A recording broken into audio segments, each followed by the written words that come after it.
안녕하세요. 크리스천 영상학교 신목사입니다. 오늘은 분노 조절 장애, 중독, 그리고 정신질환의 해결책이라는 제목을 한번 생각해 볼게요.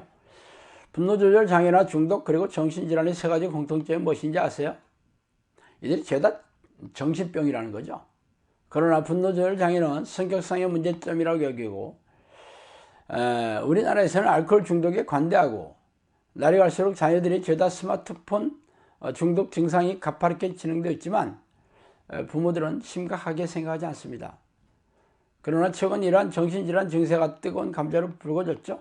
예전만 하더라도 가족 중에 정신질환자가 있다면 쉬쉬하고 감추기를 쓰였지만 지금은 하도 그 숫자가 하도 많아 손바닥으로 가릴 수가 없어졌어요. 어린아이들로부터 ADHD 특장애로 인생을 시작하며 청소년이 되자마자 우울증, 조울증, 공황장애, 강박증, 자살충동, 정신분열 환자가 우리 주변에 널려 있어요. 이러한 병은 완치가 불가능하고 평생 좋아졌다가 악화되기를 반복합니다. 호전되지 않더라도 악화되지 않으면 그나마 좋겠지만 대부분의 희망사항에 불과하죠. 가족 중에 이런 환자가 한 사람이라도 있다면 남은 가족들을 마저 불행한 가족사의 주인공이 될 것입니다. 그래서 오늘은 이 얘기를 좀 하고 싶어요. 요즘 아파트에서 층간소음으로 인한 분쟁의 뉴스거리가 종종 되고 있죠. 권면하고 사정하러 갔다가 욱하는 성질로 살인하는 경우도 더러 발생합니다. 좁은 주택가의 주차 문제로 인한 분쟁도 빠지지 않아요. 자신의 집 앞에 차를 세워놓았다고 망치로 때려 부순 사건이 언젠가 뉴스에 한번 났더라고요. 그러나 이런 문제는 세발의 피입니다. 아예 대놓고 묻지마 폭행과 살인사건이 일어나고 있죠. 묻지마 폭행은 이유 없이 지나가는 사람을 폭행하는 것이에요. 이런 사람은 100% 분노 조절이 안 되는 사람이에요. 분노가 치밀면 통제가 되지 않기 때문에 닥치는 대로 욕을 하고 폭행하다가 아예 살인까지 저지르게 됩니다. 이런 사람들을 가리켜 정신과 의사들은 분노 조절 장애를 가졌다고 말하죠. 분노가 치밀면 이성이 마비되어 통제 불능 상태에 빠졌다는 얘기예요. 우리는 이런 사람들을 보면서 통제가 되지 않는 사람이라고 혀를 끌끌 차며 말하겠지만 본인은 평생 후회막급한 사건의 당사자가 될 것입니다. 중독도 자신이 통제할 수 없는 증상을 말해요. 가장 대표적인 중독이 알코올 중독이며 최근에는 스마트폰 중독이 가파르게 상승하고 있어요. 알코올 중독의 해악은 따로 말할 필요가 없을 정도이며 스마트폰이 없으면 불안해서 공부나 일에 손에 잡히지 않는 사람이라면 스마트폰 중독자로 보면 됩니다. 이들은 스마트폰으로 정보만 교환하려는 게 아니라 게임을 하고 카톡이나 페이스북이나 SNS 등으로 사람들과 관계를 맺고 틈마다 확인하려 하죠. 그래서 스마트폰이 없으면 무인도에 고립되었다는 느낌이 들며 이렇게 되면 스마트폰 중독이라고 보면 무방해요.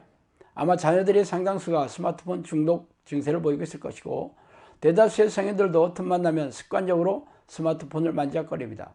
그 외에 다른 중독으로는 도박이나 음란물 혹은 도박 중독 등이 있으며 최근 취미나 운동에 대한 중독 증세를 보이는 사람들도 늘어나고 있습니다.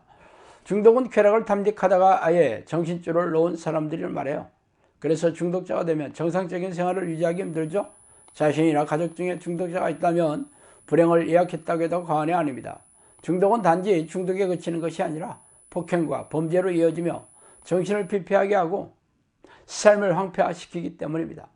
불면증, 우울증, 조울증, 강박증, 공황장애, 자살충동, 정신분열은 물론 ADHD 특장애 등의 정신질환은 한마디로 정신이 통제가 되지 않은 상태의 증세를 말해요. 말하자면 컴퓨터 프로그램에 바이러스가 침투해 컴퓨터가 제대로 작동이 안 되는 것과 마찬가지죠.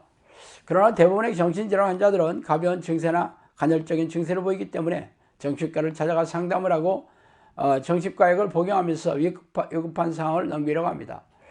그러나 정신과 약물은 치료를 하기 위한 약이 아니라 정신 능력을 약화시켜 무기력하게 만들어 날카로운 정신 집중의 상태를 못하게 해줘요.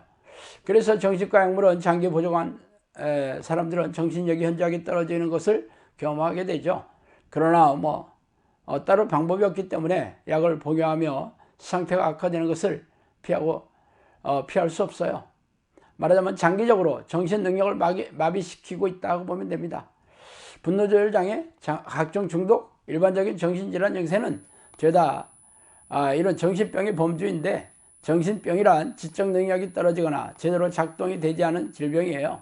그러므로 자신이나 가족 중에 이런 증세를 가진 환자가 있다면 죄다 정신질환자가 될 판이죠.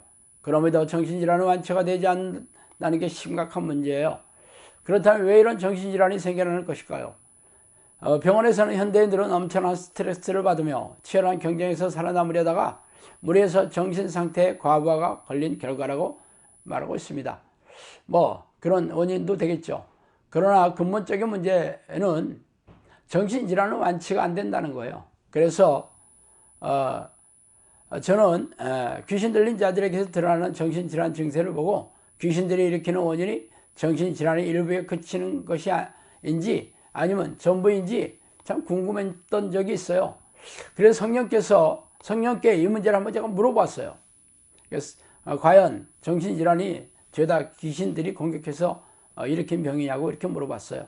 그랬더니 성령께서는 정신질환 환자들은 악한 영들이 지도하는 귀신들이 많지만 병들 때 들어가고 집이 가난하고 도덕적으로 문란한 가정과 그 개인과 단체 속에 들어가 그들의 머리를 공격하고 생각을 지배해서 자기가 하고자 하는 것에서 멀리 떠나 자꾸 허공 속에서 사는 것처럼 멍하니 바라보거나 기분 나쁠 때나 슬플 때 주로 밤사이에 이들이 집중적으로 공격해서 가정을 무너뜨리고 지혜롭지 못한 생각으로 자기 자신이 누구인지 모르는 삶을 살고 있다. 이러한 자들은 오늘날 무수히 많은 것은 시대가 악해질수록 귀신들의 공격이 더욱 거세지고 있고 사람들의 악해짐으로 인해 더욱 이들의 활동이 왕성해지고 있는 것이다 라고 이렇게 말씀해 주셨어요.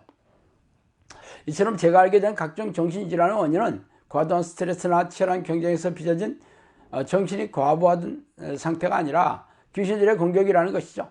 그래서 현재 의학으로는 정신질환이 완치가 안 되는 이유입니다. 그렇게 정신질환은 근본적으로 원인을 제공하는 악한 영을 쫓아내야 비로소 완치가 가능해져.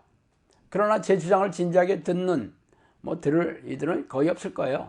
제가 이런 주장을 늘어놓는 것이 어려운 게 아니라 귀신을 쫓아내고 정신질환을 회복시키는 것이 힘든 게 아니에요. 만약 실제로 그런 일이 일어난다면 예수님과 사도들이 귀신을 쫓아내고 질병을 취하면서 영혼을 구해내고 하나님의 나라를 확장했다는 성경의 사실을 진지하게 받아들이게 될 것입니다. 자, 오늘은 여기까지 하겠습니다. 감사합니다.